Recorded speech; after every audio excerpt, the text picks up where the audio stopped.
I'll kick off. My name's Siobhan O'Sullivan. If you haven't yet met me, I am a consultant working closely with the Future Skills organisation, purely focused on the Skills Accelerator, helping the vet sector be upskilled in AI, and it's a really exciting project.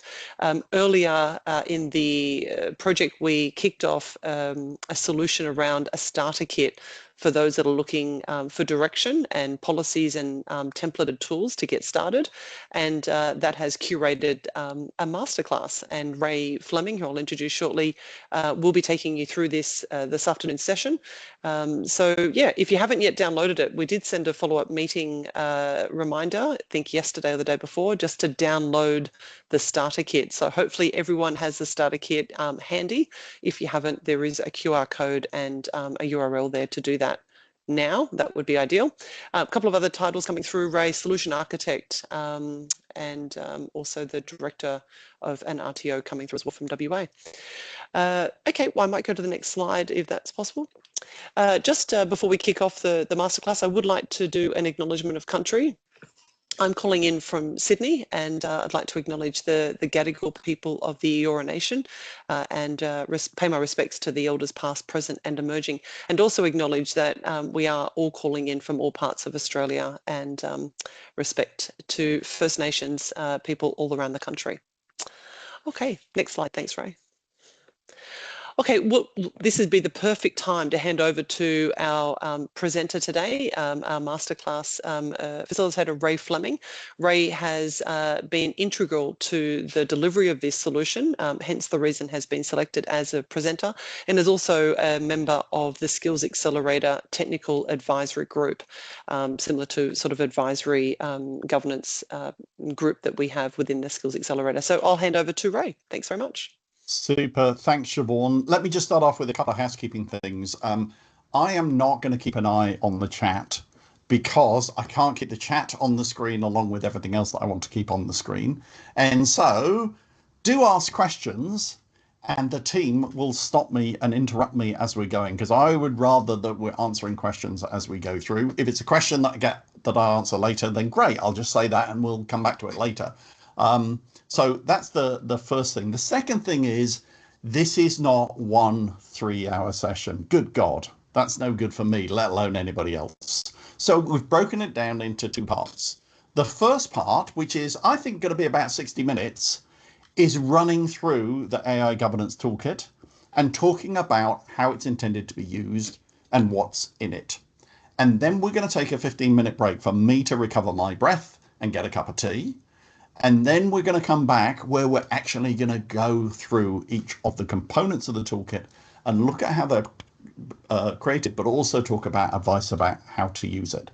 So the first 60 minutes, if you think that you've got a responsibility, and then by the end of the 60 minutes, you think either, this isn't my responsibility, I need to give this to the right person, or yeah, I actually need 3 other people in this conversation as well. At that point, you can drop, because you now know what you need to know with the toolkit, and we'll talk about options for being able to roll that toolkit out.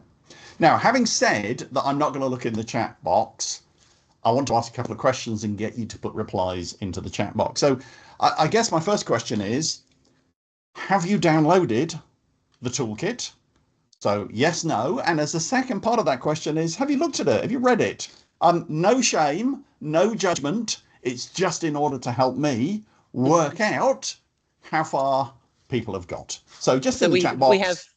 We have yeses coming through, Ray. We have someone who was dreadfully honest and saying just 5 minutes ago, which I love. Excellent. Yes and yes, downloaded and looked at it, yes. Yes, lightly reviewed by another stakeholder. Haven't yet looked at it closely, but downloaded. Yes, downloaded, but not looked at it. So I think we're sort of saying, yes, got it, but not really confident, like that they've actually spent much time looking at it. Okay, so my next question, I'm going to think of a different way. The question I was going to ask is who got frightened by it, but that isn't the question I want to ask. So instead, give me a 1-word reaction to it. And I'm expecting that there might be some confusion, some frightened, some overwhelm.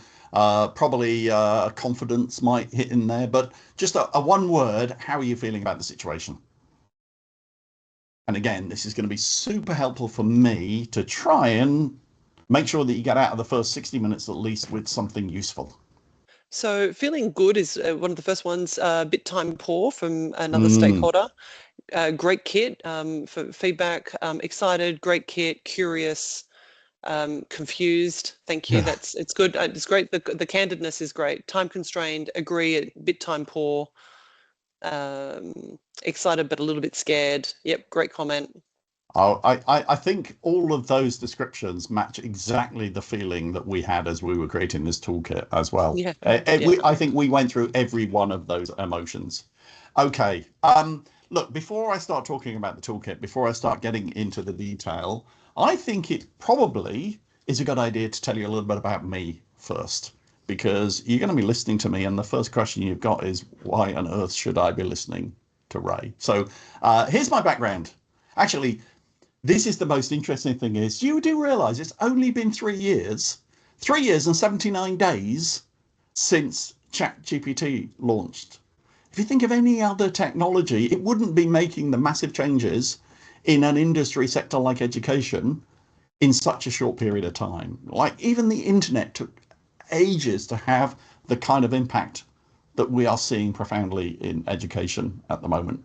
And of course, we all know that our students probably jumped on it way faster than we did as organizations. You know, they're way ahead. We're learning things off them, both in a positive and a negative way. So I do feel it's important to say, don't beat yourself up about the fact that you are still on the learning curve. I try not to beat myself up. I only wake up in the morning thinking about AI and think about it all day, and I still cannot keep up with everything that's going on. So I'm not surprised that when you're trying to do things like run an RTO, bring the level of learning of a bunch of students up, look after your teaching staff, that AI is noise just outside of the bubble of every day. A little bit about me, my background. I'm a founder of an organization called Stratentia, where I do AI strategy, AI governance. I'm doing some governance policies with some organizations at the moment. Before that, I was a chief AI officer. Nobody knows what a chief AI officer is or does. I have met many chief AI officers. We all do different things. Before that, I was with big technology. So I was Microsoft's higher education lead for Australia, Google Cloud's higher education lead for Asia, and then the global education solutions lead, which meant a lot of AI work. Interestingly, right down at the bottom, in 2019, I started the AI in Education podcast with one of my colleagues at the time at Microsoft, because we felt that, well, what the world needed was two more white blokes talking about something on a podcast. But here we are over 6 years later, and we are still going. And you'll never guess what. When we started the podcast in 2019, we were talking to an audience that were pretty much either geeks or nerds, whichever is the polite phrase. It's people that understood algorithmic AI. And then that same thing that happened 3 years and 79 days ago happened to the podcast as well. Because we went into a new age of AI where suddenly it became relevant to everybody. And so that podcast is still going. We put it out every single week. This week, the episode we just recorded actually will be about the latest research on the use of AI in education. We do some great interviews. I had a great interview with somebody around academic integrity a couple of weeks ago. In fact, Siobhan, if you forgive me, let me just pimp the podcast. And the reason I want to do it is because you're not going to walk away with a big picture out of this. We're going to talk about the issue of AI governance rather than the why should we be doing it and what are good and bad ways. So the podcast kind of covers that, and it's a free resource. And Ray, you have a question. Do you use AI to create your podcasts? Okay, so the podcast is delivered live. We did do one episode where we had an AI third host in to join us. But I do use AI to read the research papers that we talk about, get some summaries out of it before I dive into it deeply myself. Okay. Very good. enough about that. Everybody has downloaded the toolkit, I think, and this is your last chance if you haven't already. I'm not expecting in this first hour that you're going to be opening the toolkit and looking at the files as we go through. We will do a little bit of that in the second part, but in the first part, we're going to talk about how to use the toolkit, what is within it, and what drove the creation of the toolkit. And the only thing you need to remember is the bit.ly link, bit.ly/FSO AI, all in uppercase, will take you to that toolkit. Okay, so let's talk about the principles around the toolkit. You know, we know that AI is kind of reshaping, well, vocational education, but actually it's reshaping virtually every single part of education at the moment. Not, you know, things like adaptive learning that people have been talking about for ages, you know, as support for assessments and obviously risk to assessments.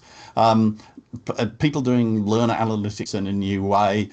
Probably more importantly, and something I see every day, is people doing administration. You know, either it's an individual using AI to help them do something, you know, respond to emails, you know, write this document, review this for me, or it's team-based things where you're using AI as a team to be able to make some of those processes better, or in a teaching side, people using it to help them create lesson plans and curriculum and things like that.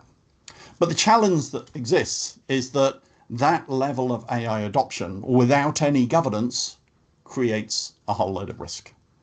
And so the project team that was set out from the very beginning of the Skills Accelerator from AI, a group of people got together and said, the problem we've identified is we need some kind of governance support because it's really complex to do this. It's very unclear how to do this. And so a group of us got together in order to be able to create some kind of governance toolkit. So that's what created the AI Adoption Starter Toolkit.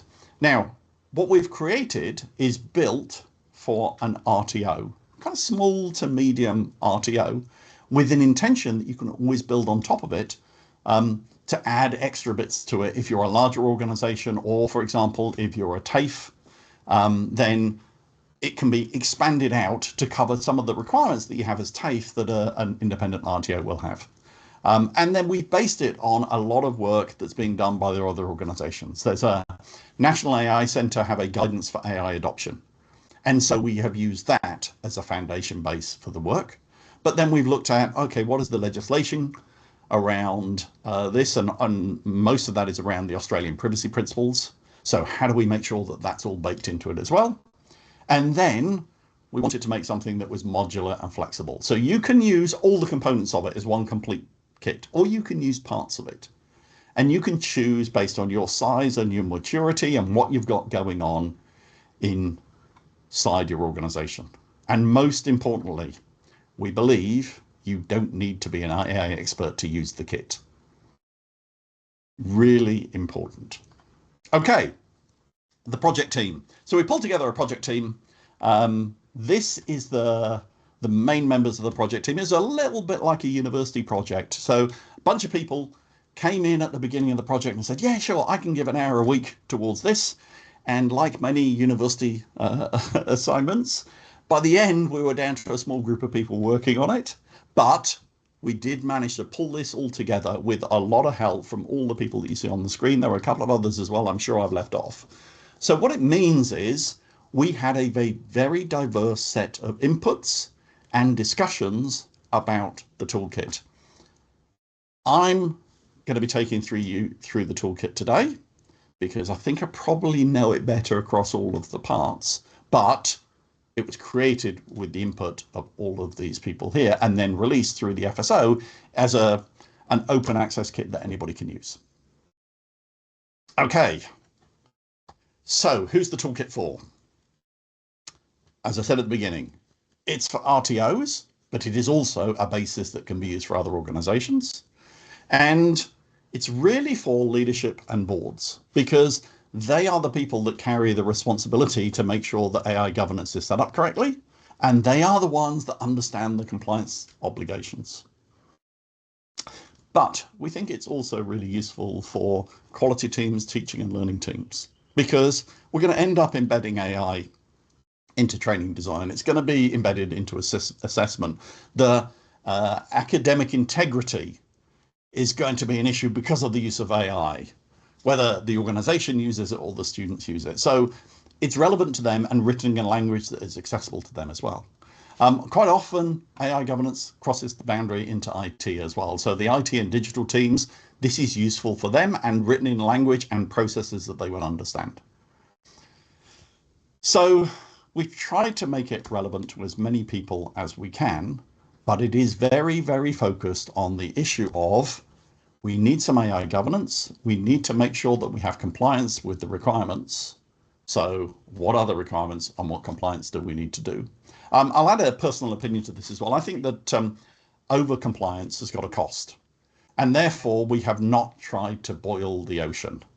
What we have done is very focused to say what must be done, what is an option that could also be done, and be really clear about that throughout the process so that you're not spending hours doing things that perhaps could be put off until later or could be left somewhere else. So we've tried to really focus in really hard to make sure that you can reach compliance as quickly as possible. Okay, the very first meeting, we had to try and work out what our scope was. I'm not sure if anybody is aware of all of the different frameworks. It's funny, we don't really have a legislation framework for AI in Australia. We're not like the EU with its AI Act. We're not like the UK. We're not like China, where they've got very strict rules, including very strict rules about how AI can be used in education. We have a pretty loose framework, although during even the 60 days of the first sprint, we were getting new frameworks being published. So there are a bunch of governance frameworks out there. There's one from the National AI Centre. National AI Centre is part of the Department of Industry, Science and Resources. And they issued mid last year the voluntary AI safety standards. And then later in the year, just after we started the project, they then released what I'm going to call the 6 essential practices for responsible AI. So think of it the AI Essential 6 in the way that we've got, a Cyber 6 for making sure that we're cyber secure as organizations. There are 2 versions of their responsible AI guides. One is Foundations, which is for smaller and medium organizations.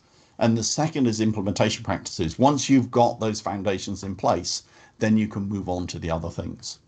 We used the National AI Centre Foundations as the basic starting point for all of the work that we did.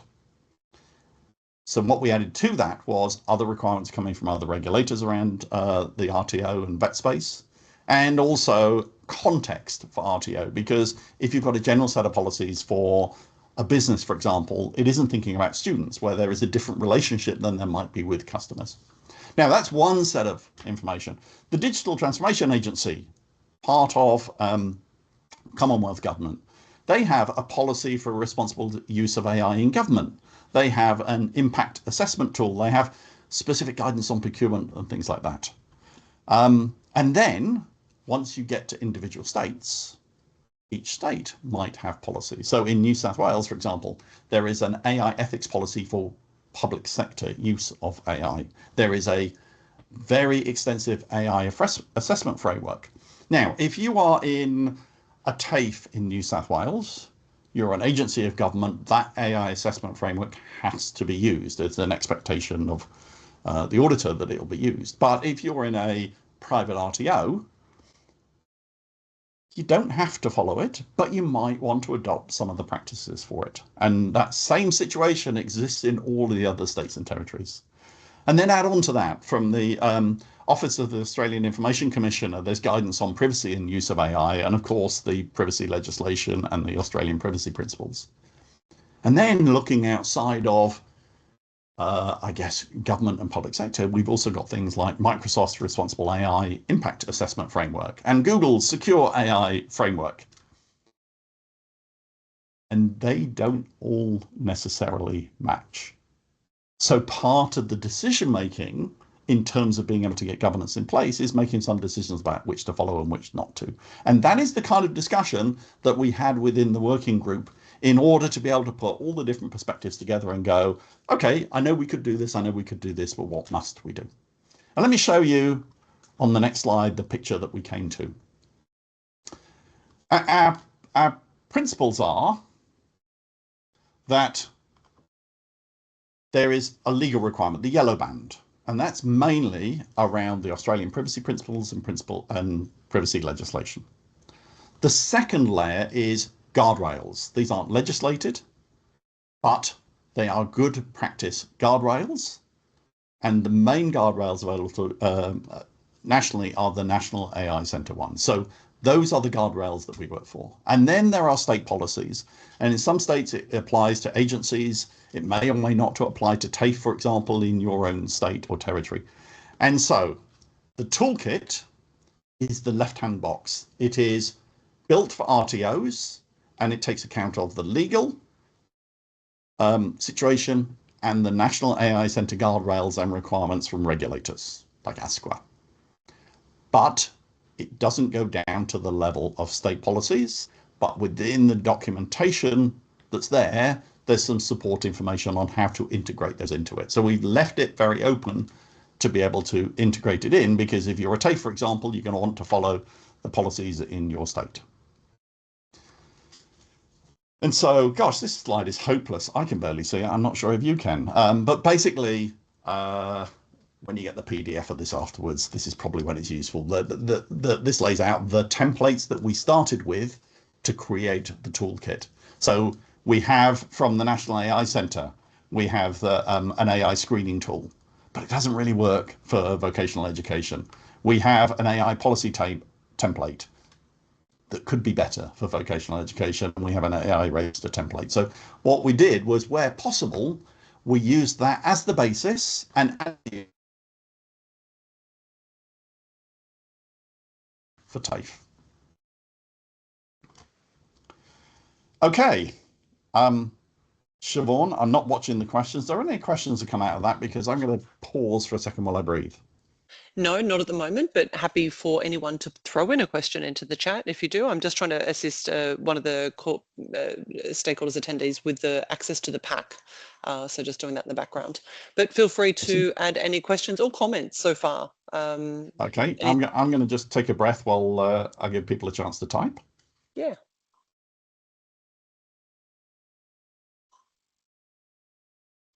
I definitely did note earlier, Ray, when you're talking about AI being around for essentially 3 years in real terms in business, someone saying they felt that they'd age far more than 3 years in that 3-year period.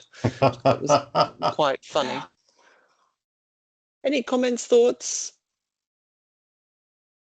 Okay, right. Well, let's carry on then. Yeah. I don't see any questions, so can you please to the next go? one. Okay, we've got one. Can you please go a bit more into detail of what is legal and mandatory for private RTOs? Yes, I will, as we get into the tools.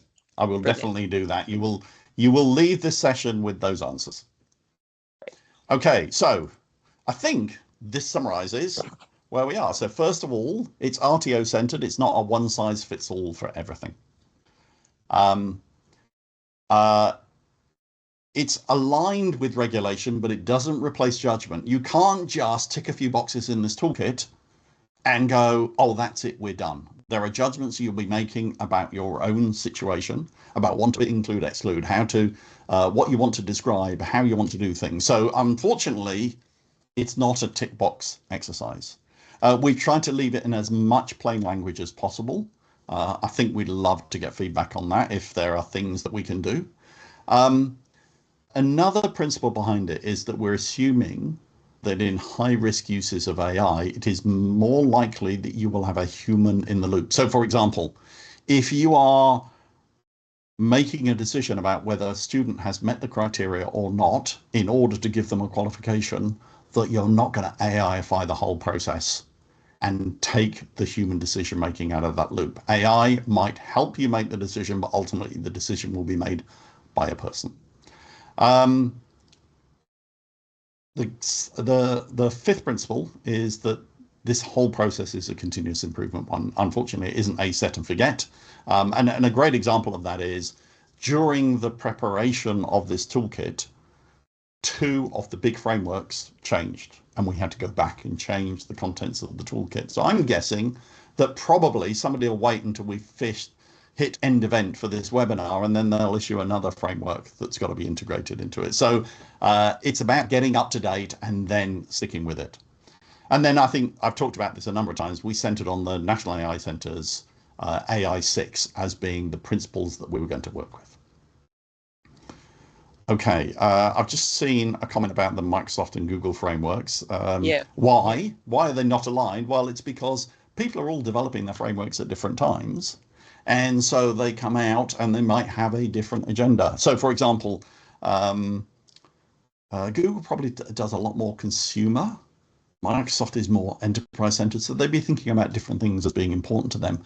And gosh, depends on which country you're centered. AI tends to be global, but there's different legislation in Europe, in the UK, in the US, in Singapore, China, etc. Okay, let me keep going and I'll let you interrupt me as needs be, Siobhan, with any other questions that I should be answering. Okay, so I'm going to step us through. Just while you're on that, so just one of the comments. So if we don't have quite the governance framework in Australia like you talked about globally, what will be your suggestion to students regarding guidelines, or will you cover that topic a little bit later? Yeah, we've kind of, I will talk about it. It's kind of, we decided it was out of scope for the AI governance framework because we think it is in scope for academic integrity. We think you've probably already got academic integrity processes in place and policies, and that is the right place for AI to be handled, not in a separate AI policy that doesn't relate to your academic integrity. In fact, I will talk about it when we get to section 3, the guide to updating other policies. Great. And then just another comment, more than acknowledging that even without specific legal regimes, the current legal compliance obligations require us still to meet things regarding AI, such as copyright, data privacy, anti-discrimination, online safety, and corporations law. It was just absolutely right. And again, when we get to section 3, that will come into it, because we had a mindset, which is, why would we duplicate things in an AI policy that are already covered in another part of your policies? We don't want everything duplicated across all the different policies. So I'll talk about that when we get to section 3. Okay, so my plan this afternoon is we're going to step through these 7 things. And by the time we get to the end of section 1, you will understand how all those different parts work together. Now, we've had a lot of text-heavy slides now, so let me bring you my first picture. This is how the AI Adoption Starter Kit works together. First of all, document, and you'll find it when you download the pack. The document that starts with number 1 is the overview that explains how the pack works. If you hadn't come to this seminar, that is the thing you would read to get what you're going to get in the next this first section. Then there's the governance layer. So you've got AI policy templates, and then the guide to how to update other policies in terms of finding the linkages between things. And the way that this adoption starter kit works is you follow the numbers. So you start with number 1, do number 2, do number 3. Then there's the operational layer, and that is about having awareness and oversight of what is actually happening with AI in the organization. So aside from the policy stuff, what's the practical things? And there are 2 parts in here. The first is an AI screening tool that you can use to make an evaluation about an AI system that you are planning to adopt, or we believe retrospectively, if you've already got them in use, you probably need to go through the screening tool for systems already in use. And then there is the next component, which is the AI systems register. There's an expectation that organizations will have a register of AI systems in use. And so the register is a template for being able to do that. And then the public layer, there's also an expectation that people will have an AI transparency statement. So when we get to that at the end, I'll talk about that part of the process.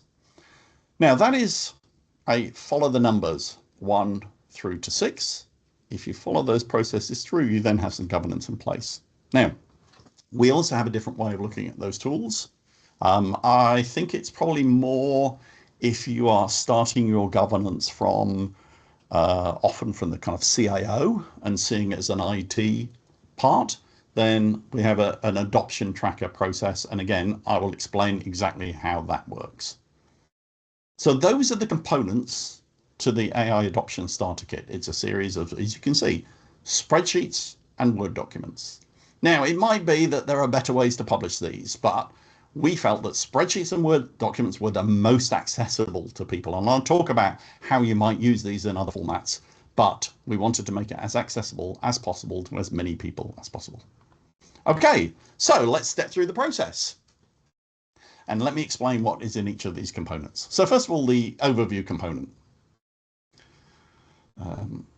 Let me just keep up on my second screen. Great. So it's a plain language guide, and it just explains what the rest of the toolkit does. Just read that first, because it'll explain the same as we're going through. Then, now comes the work, actually working through the document. So the document number 2 is an AI policy template. And so this is the foundational policy that you can use to set out your own principles and governance structure. So you define the roles and the individuals that are involved and the responsibilities, and it gives you a high-level approach to AI adoption.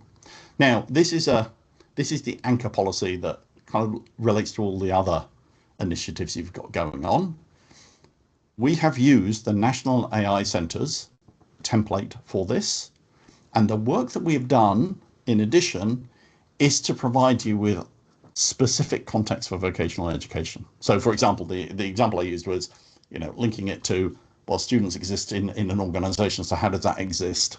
How do we need to think about that? And in some of the documents, you'll find really, really detailed specifics for RTO where it's needed. In other places, you will just find it's a lighter touch. I think we probably had a lighter touch on the AI policy template because it was already so broad. A couple of things it doesn't allow for. It doesn't allow for any specifics around students under 18. We have a view that you might manage that elsewhere. You may not need to decide it in the AI policy. And you would probably need to make some adjustments if you are going to use AI to automate some processes and take humans out of the loop. So because one of our starting assumptions was you're going to have humans in the loop for decision making, if you've got higher risk decision making you're going to do with AI only, then you would look to update this policy. Okay.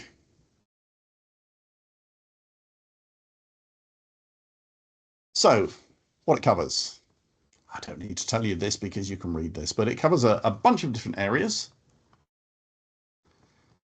And it is really the responsibility of the team or the senior individual to use this in order to get yourself to a policy that you're happy with as an organization. The customization is definitely going to you're going to need to customize it to your own governance within your own organization. Small organizations, that probably should be quite straightforward. Larger organizations, you'll probably have more people within it. But it should get you fairly easily to a published policy on AI that you can either publish internally or externally. You can communicate with your staff in exactly the same way you do for other policies. It is, I think, about 4 pages. Let me pause for a second if there are any questions about that template for policy. There isn't at this point, so open to commentary, but I think what would be an interesting question for me is who on the call keen around this part of their development as an organization with AI already has an AI policy, for instance, or was drafting one, for instance, and potentially in reviewing what the team have downloaded now, does it compare?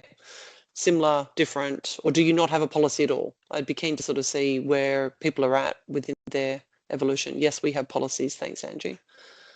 I've checked against my current policies and the governance is the big gap. So Copilot says. What a great use of AI. Using AI to help do some of this work is a really, really good thing. We do, but this helps with our current review. That's great. Good to hear. We do have one. So yeah, mostly I'm seeing people are saying they do have a policy. So that's good. That's a good kickoff point for any organization with how they will or won't interact with the idea of AI across their organization. I also And we took don't the have one. opportunity, right, I took the opportunity to look back at Elia's comment about what do you do about students and guidelines. Yeah, and we'll come on to that in a second, because it is a topic of discussion. And it's interesting because I think it will be defined by your organization's views about this. Okay, let's keep moving forward then. So that's component number 2. Component number 3 is what we imaginatively and creatively called the guide to updating other policies. And the reason that we have this is because we think that AI touches many of our existing policies.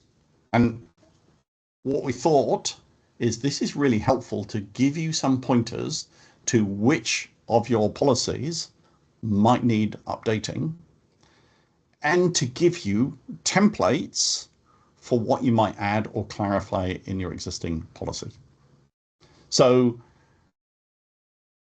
it's suggestions and advice. Everyone will have different policy environments. Everyone will have different thoughts about this, but it was just kind of like to help you think about what else you should be looking at. Your privacy policy, for example. AI does not change the way that you think about privacy, but what it might do is add new staff behaviors to the way that they're using technology that brings new risks to it. So I'll think of an example. A lot of the policies I've seen have guidelines in there for staff use of social media, and especially about publishing student or personal information on social media that belongs to the organization. I would extend that privacy policy to say AI as well as social media. You shouldn't be putting that stuff into AI. And although it will be clear from the AI and privacy guidelines, I think it is just a great reinforcement because people maybe don't understand the difference between the different kinds of AI. And so what it covers is looking at all of the main different policies. We talk about privacy, etc. We link off to advice around updating academic integrity policies. You think about your staff IT usage policies, your student IT usage policies. You may have some policies around using your IT when it's on your own device versus on an institution-owned device. So we've got some information in there around that things. Again, it's the main team that would use this. And our suggestion of the way you use this is you just use this as a review document to go through and start to look at your other policies. And as somebody made the comment about Copilot, I think this is a task that's really good to use AI for. Like if you've got Copilot or you've got an approved enterprise AI tool like Copilot or a paid enterprise subscription for ChatGPT, I would be using that for this to go, oh, here's this policy. How does it relate to this? Could you have a look at this and tell me what I might need to update? It does that quite well. It doesn't replace the need for you to make the final decision, but it is really helpful in looking through it for things for you. Okay, that's part 3, the guide to updating other policies. Just got a throw-in comment here that this is by a comment saying this is cracking stuff, Ray. So good down-to-earth comment about the value of today's masterclass. So thank you for sharing that. Right. All comments welcome. Okay, and while you're in the chat box, Siobhan, can you just scroll back up? There was a question earlier that I said we'd answer when we got to this section. So if you either find it or the person that asked it, did I answer the question that came in earlier? Because I'm afraid I forgot it, about the relationship to other policies. Yeah, so I think it was Aaliyah, perhaps Castillo. So perhaps if Aaliyah could confirm whether that does address the query that was leveled in, that would be great. I don't want to interpret whether we have or haven't. I know what will happen is you answered that question. Now I have another one, so we'll get to that. Brilliant, happy. That's what a masterclass is for. Right, let's keep working our way through. Okay, so then the next tool number 4 is the AI screening tool. So let's think about this. What has been happening over the last 3 years and 79 days since ChatGPT was released, and I'm pretty sure it happened the day after, or maybe even the evening of the ChatGPT release, is somebody in your organization went, oh, this is great, I'm going to give it a go. And they might have asked it to generate a lesson plan or a great idea about how to talk about this particular topic or whatever it might be. But over the last year, in 3 years and 79 days, we haven't had consistent ways to be able to go, okay, this is how you get permission, or as an organization, we make a decision about whether that is okay for us to use within the organization. In exactly the same way we would do if we were buying a new student management system, we would have a whole series of processes for that. If we were buying a new direct marketing system to send out mailers, we'd have a process that said, okay, well, how do we make sure we're compliant with privacy and all that kind of stuff? With AI, it's not just about that, but it's also about the downstream consequences. If we're using AI to make decisions, what decisions might it take? If it is making a decision about a disadvantaged group of students, that becomes a higher risk than just switching on a spreadsheet or something. And so that is what we're looking at in the AI screening tool. And so its intent is, before you adopt a new AI tool or system, you use the screening tool to assess whether it's fit for purpose and whether there are extra things you need to be able to do. Now, I said at the beginning, we've tried to make this as accessible as possible. This is a Word document. I don't think you'd implement it as a Word document. You might use Microsoft Forms, you might use a database, you might have an enterprise tool you're already using for your IT systems approvals. But the content of what is in here is what is important. So just what it a does, question yes, that's come in. Step 4 is, it's not so much about the tool, e.g. Copilot, it's about the outputs of the tool. Is that how you would interpret it? That's the question. Yes, yes. So I guess the role that I would see using AI to help me review the other policies would be the same as I might if I got an assistant for a day. I would say, can you go off and have a look at these and come back with some recommendations? And based on their experience, I might trust those answers less or more, but it would give me more bandwidth to do it. So I'm not suggesting that you use AI to actually do the job of updating those policies, but to help you find the things that you might want to pay attention to.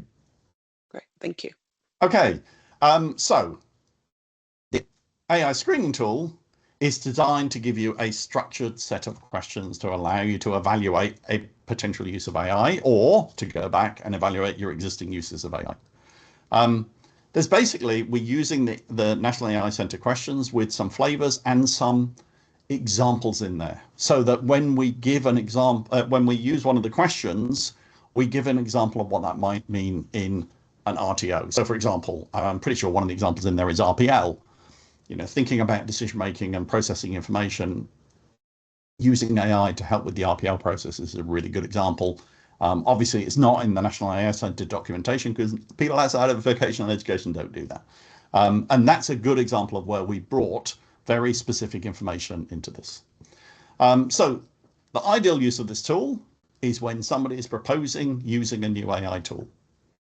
So they rush into your office and go, I need Fredbox 37 that I saw launched last night and I want to use it in my class this afternoon. This is your tool to say, okay, it needs a review. Or your marketing manager, I used to be a marketing manager, so I'm allowed to talk about them. Your marketing manager runs in and goes, oh my God, I've just seen this tool to create TikTok videos and it's going to be awesome. And we can now run 10,000 videos. Well, there's some risks in there. And so this is the thing that allows you to go through and start to do a assessment that at the end of that, you'll either have a whole load of no's, in which case it's absolutely minimal risk, or you've got some yeses identified in there. So, a question like, does it use, is the AI system going to be using private data or confidential data or personal data or sensitive data? And so those questions allow you to get an idea of the risk. Couple of comments coming in, Ray, to give you a breath there for a moment. So screening or intake can also be really helpful as a process for you to create proportional governance. A request for a license against a tool you have already assessed as safe and introduced into your environment needs less scrutiny and lower level of endorsement than an entirely new asset, which is similar to what you were talking about there, TikTok example. A question to you right now, is there a fork in the road here for assets versus use cases for an existing asset?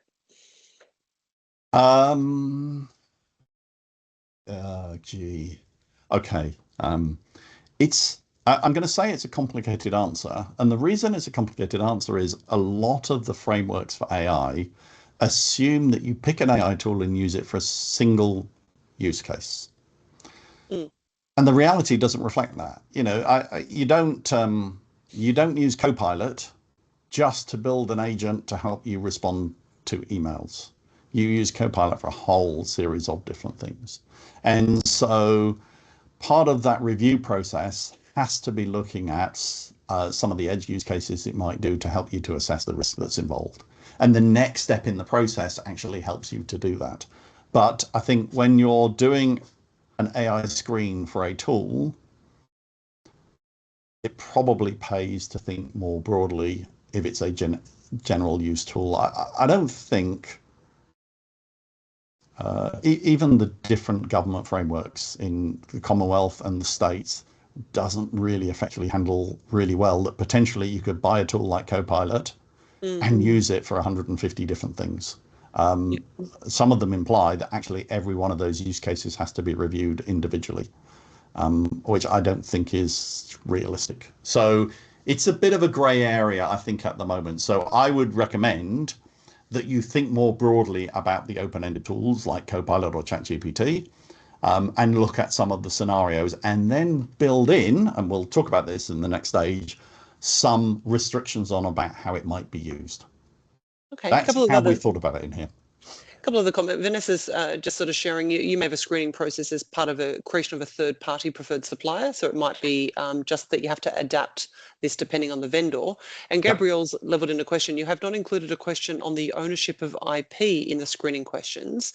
Is this addressed elsewhere? That's great. We're going to talk about that actually a little bit when we get to the second part of the workshop, but let me talk about it briefly. It isn't one of the 7 screening questions. It's not in the National AI Centre template. We felt it was important, so we have added it as a bonus screening question a bit further down the template. But we think that actually from an educational point of view, we're probably a bit more easily protected because of the educational copyright license. So if you are covered by the education copyright license, you've actually got a much more relaxed framework about using copyright IP. So it probably makes it easier for RTOs and education providers than it would do for other organizations, to be honest. Awesome. We'll dig into a bit more detail about it in the second part. Awesome. Okay. Over to you. Okay, so we are now tool number 5, the AI Systems Register. Is an expectation if you're a public sector organization that you will have an AI Systems Register, and our belief is it's good practice anyway.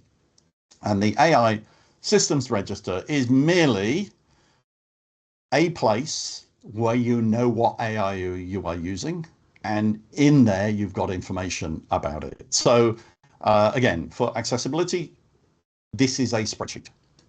So we have created a spreadsheet based off the National AI Centre templates. We've added some RTO specific or vocational education specifics in there. And the expectation is, it's not a legal requirement yet, but it's an expectation from a whole host of regulators that you will have an AI Systems Register. And the System Register basically is collecting, it gives you a place to collect some of this information. And includes things like, if it's a third-party tool, that then linked back to Vanessa's observation about, well, your suppliers will have some AI governance in their supply as well, although it is an expectation that you will know how that works. It's also got some stuff in there around what risks risk rating you're given to that AI system that comes out of the screening tool and conversations beyond the screening tool. And then also mitigation. So it's a great place for you to be able to say, we will not use this tool to produce final grades for a student. Having that in there as a mitigation measure, you absolutely want that in one place where people can see that there is a line that they should not cross. And so the task is to create that register and start populating it. Now, we put 3 examples with model answers in there. I think one of them was a learning management system. Another one was an AI detector. I'll issue my personal opinion here. AI detectors do not work and they're a legal risk for you, so don't use them. But we included it anyway. But there's some examples in there. But actually, it turns out to be quite a job, as I found out working with organizations, to actually work out what you are already using. So you might have to do a staff survey. You might have to stand up in a few offices and go, hey, who's using AI and what are you using? I know that the auditor for universities has been asking universities how many systems they've got in their AI systems register. The lowest number I've heard is 0. The lowest real number is 5. The highest number was 68. I think probably for most organizations, it'll be above 40. Because of 2 things. One is people just picking up and adopting the tools and using it in their work. But the second is suppliers adding AI into a system that you've already bought, and suddenly the AI is in there, and you would probably need to make a decision about whether you want to use that AI or not.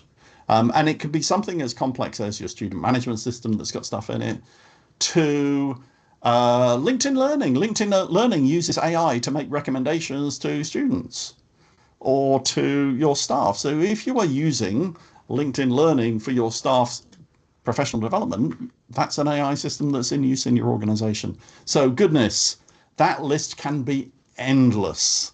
There might be a job for us to do, which is to work out an AI system that can go to a website for you and tell you whether the product you've got has got AI in it. I've done that manually for a number of clients already. And Jesus, the process. But it's an expectation. We will have a register for AI systems in use in the organization. Please don't ask me whether the hard line is for where things stop. If your teaching staff go out on site to look after apprentices and they use Google Maps or Apple Maps to get there, well, that's using AI. Does that need to be in your systems register? Hence why I say, please don't ask me. But that register should give you a good way of being able to pull that information together. Okay, that was tool number 5. Just a quick one there, Ray. Yes. A question from Angie. Does your example include a list of possible most common? I think I've heard you say you've put in 3 suggested examples, and then it's up to the organization to populate it for themselves. Yes. Yeah, I'm afraid so. Yeah. We ran out okay. of time, energy, and ability to put the group project together to do it. And also, my belief is this is changing so fast that it's really tricky to keep up to date. I mean, I'm more corporate types of risk registers and system registers. It's definitely, the heavy lifting is valuable to do it at an organizational level because you actually create the thinking and bring the right stakeholders together to actually unpack it. So, but yeah, thanks for clarifying that. Yeah, and I used AI to do, I had a list of things I was doing for a client and I used AI to go and check and it came back and I have to say it wasn't very good at the answer. I had to manually go and check a bunch of things. So, damn, I thought it was going to get rid of doing the stuff like putting the bins out for us so that we could do the creative work and finding out if the system's got, yeah, exactly. That's a perfect job for AI and it can't do it properly. That's annoying. We have another couple of comments. So just before you move forward, we're finding that most vendors or third-party providers for technology are adopting some form of AI. And the comment here is it's worth looking into a TPRA for procurement or at contract renegotiation points. Maybe I could ask Copilot, Angie's saying. I would suggest having different registers for internal and external, Vanessa McCarthy. And is there a reason that perceived or proposed benefit per asset is not included in the register for reevaluating investment in AI? Yeah, that's a really good question. So that isn't the purpose of the register. So we did have a whole load of conversations about what else could go in the register. And to be honest, we could have created an 800 item register. We decided that we would try and keep to scope, which was how do we get you to compliance quickly rather than how do we boil the ocean? But absolutely, you could put it in there. And everybody that I've used a template like this with in different organizations, we have extended it in certain ways to be able to do things. But yeah, you could extend it out to cover all kinds of different things. What is great though is you've got a single point of truth that you can extend upon, rather than today where either you don't have any information or you've got it scattered across different tools. Thank you. Okay, right, so on to the AI transparency statement. Let's take us forward. Okay, so this AI transparency statement, this is a public statement of how you are doing AI governance and how you are using it. Is intended to be in plain language. It's intended to be on your website.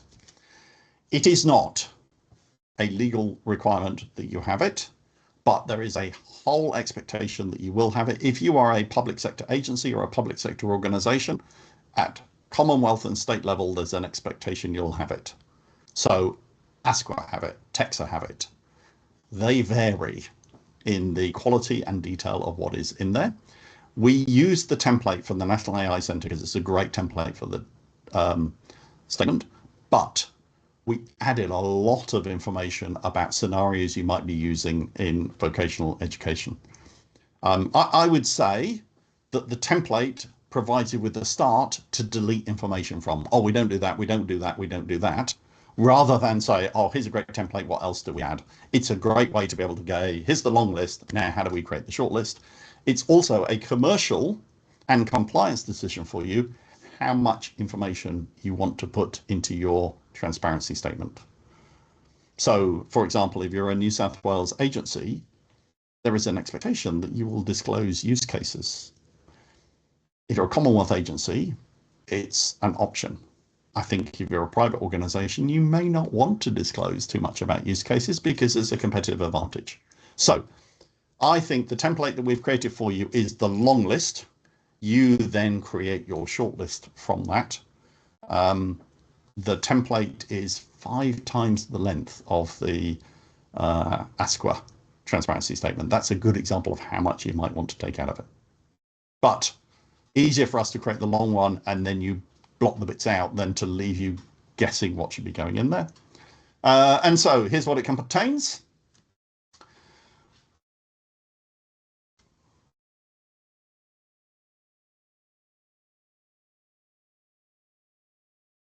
And yeah, this kind of gets down to the communication side as well, because this is what should be published on your website. We've put in our advice, you should update it at least annually or when significant changes happen. I think that's fine. The problem often is it's moving so fast that it's out of date pretty much by the time you've completed your website publishing thing. But observing the way that other organizations are doing this, yeah, it's a yearly update. If you get asked by a regulator's inspector why your policy isn't up to date, the first thing I would do is go and look at theirs to see how they do it, because you're probably consistent, if not better than their cycle. Am I allowed to say all of that with a smile? I'd said it with a smile. It was definitely a joke, folks, just to be clear. Okay, so that's the transparency statement. It's the thing that allows you to go further. Okay, so those steps 1 to 6 are a follow the dots process that allow you to get to compliance as quickly as possible. Step 7, tool number 7 is a spreadsheet, which is an AI adoption tracker. We decided that we would include this in the toolkit because it's a kind of, it's more of an IT-centered way of thinking about it. And it does start to answer some of those questions that were asked around investment priorities and decisions and ROI and things like that. There is a bit more in there. And so this tracker is a spreadsheet. There are 3 versions of it for small organizations, medium organizations, and large organizations. The difference between those 3 is that we assume less people involved in the process. And we also assume that you should be answering less questions. Like in our ideal world, we felt that everyone should be answering all the questions. But then the reality is, as we had the conversation right at the beginning, your organization might be one person who's not been lumped with all of this. And so small is about half of the questions that are asked in the medium review and about half of the questions, again, with difference between medium and large. And this is intended to be a living tool. So not just get you to compliance, but this is how you might manage your systems and processes. My recommendation is take a look at this template, decide whether it sits into your process and aligns more easily with your process than following the 1 to 6 route, but you'll still use some of the components from the 1 to 6 process. It also uses language that is probably more familiar to your IT team, if your IT team are going to be driving some of these processes. So there's an organizational self-readiness assessment. So it starts to go into, have we trained staff, which isn't really in the main governance process, because this is about getting to compliance, but then it's kind of the journey beyond. So I think it's really useful to think about it as a long-term journey rather than the sprint that gets you to compliance. Okay, and that leads us to, we got through the whole kit, all 7 components. We did. I'm sorry to sound so surprised at that point. Lots of claps there for you. Okay, so now at this point, if you hadn't read the kit before, you're now thinking, oh my goodness, this sounds like a lot of work. Or you might be thinking, hey, compliance, I live for these moments. Or you might be somewhere in between. So there are ways that you can implement this in different ways. One way is you can do it fully DIY. You've had the hour. Join us for part 2, where we go into the specifics in each of the documents, and we'll be looking at each of those and working through some of the decisions we made, but also some of the points that you need to be thinking about. So fully DIY is one option. Second, I've been talking about creating some public workshops. So there'll be paid workshops where we actually go through the work through with some activities. We can do that in the national capitals, or if you've got a bigger team where you need to get a bigger team together, pull that together and have somebody like me or somebody else coming along and running a workshop in-house for you. You could outsource the whole thing. Just hand the problem over to somebody else, either as an organization or as a consultant, to come in and take part of that work. All of those options are possible. You do not have to do this alone. And the most important thing is the work that has gone into creating this toolkit gets you a certain way along the journey with the experience of the 8 or 10 people that were involved in the toolkit creation. So already you're on the accelerator, whichever of these options you take, even if it's the fully DIY option. I think I mentioned a few times, I've done this with a number of organizations, but in a number of those different modes. And if there is demand for example, public workshops, I'm really happy to be able to do those. And I know some other people from the group that put this together would be happy to do that as a commercial activity. And then there's other organizations. So Altamir is an organization in Sydney that deals with AI governance, not just for RTOs, but for other organizations. And so we've done a little bit of work for them to say, okay, how does the toolkit fit into your full life cycle AI governance piece? And you can see on this diagram, you can't see the detail, I'm afraid, but the little orange boxes down the bottom represent components of the toolkit, but you can see all of the other parts of the process about alignment, staff development, how you might link it into academic integrity, how you link it into your decision making about investment strategies and all that kind of stuff. That's a much bigger thing that is also really important. And there are organizations around like Altamir that can help you with that part of the process. So there are a number of ways to get help from that. Or you can create your own self-help group with your 3 RTOs nearby, and you can all sweat it out together. AI okay. Anonymous. AI Governance Anonymous. Weekly meetings. Okay, yeah, so here's our summary. Responsible AI adoption is not a compliance burden. I'm going to keep saying that until I believe it. I have a mindset which is compliance is a cost, and therefore you have to decide, do you want to over comply with something? And this is designed to be as simple as possible. Adapt what we've given you thoughtfully. There's a lot of work gone into the inclusion of some of these components, so don't just throw them all away. Think about how you can adapt them thoughtfully. Yeah, govern clearly and communicate transparency both within and outside of the organization. People will come to you and ask you for policies, document things well as you go. Our recommendation is you need to start this month. Even if it's only just, yes, I downloaded the kit, now I'll take a look at it. But just start to have a think, and start to think, probably the first bit is, where's it going to be owned? Who is going to own this as a responsible officer within the organization? We're pretty much at an inflection point. The students are already ahead of us. We've got to catch up. The guidelines are coming. There's changing legislation coming up. So you do need to get started rather than being behind the 8 ball going forward. Everybody's got the toolkit. You don't need the first link. The second link is the link to the case study. So if you go onto the FSO website to look up under the Skills Accelerator AI section, you will find a case study on the building of the toolkit.